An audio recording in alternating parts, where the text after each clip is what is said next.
How can we prepare our teenagers for the future when our education systems aren't keeping up with a fast-paced world? Ooh, I love this question. Thank you to whoever asked this. The big problem today in our world, right, is that exponential technological change is rendering so many things in terms of what our kids are learning obsolete. 45% of jobs today will not exist 10 years from now. And it's crazier. According to Singularity University, between 2016 and 22, we're going to see as much technological change in the world as the entire 100 years between 1900 and 2000. Think about that. So the idea is this: stop asking your teenager, what do you want to be when you grow up, or what do you want to study? Those are dangerous questions. They are wrong questions. They get a teenager stuck on an idea of their future for a world that will no longer exist. When you ask that to a kid, they're going to say, well, I want to be a lawyer. Maybe I'm thinking about becoming a doctor. Maybe I want to be an engineer. Maybe I want to go into marketing.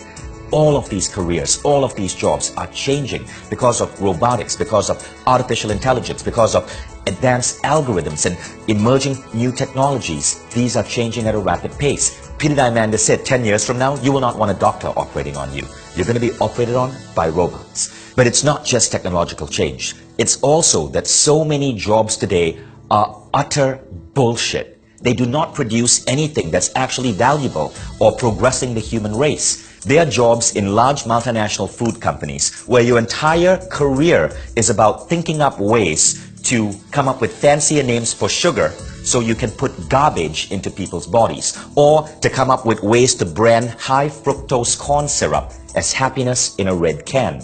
And America's MBA graduates take these jobs, seduced by the high salaries and the perks of these companies, and then forget that they are spending the rest of their lives putting out what is essentially a crap-tastic product to the human race. You do not want that happening to your teenager. So here's what you do want to ask your kid. Ask them not what do you want to be when you grow up, but how do you want to contribute to the world when you grow up? That question changes everything. When you ask a kid, how do you want to contribute to the world? You're not putting them down a narrow path. You're having them open up their mind to a whole field of possibilities and to a life that's about meaning and contribution. They're less likely to be seduced into a bullshit job selling more crap that we don't need. Now, I asked this question to my son Hayden when he was 7 years old. Back then in our city, there was an air pollution problem.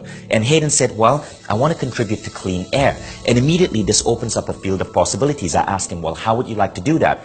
And he came up with ideas such as, well, I could go work for Tesla and work for an electric vehicle company. I could open up a car dealership selling electronic cars. I could become an engineer and work on clean air technology. All of these possibilities open up that no, it's not about becoming an electric car dealer or becoming an engineer. It's about solving the problem of clean air.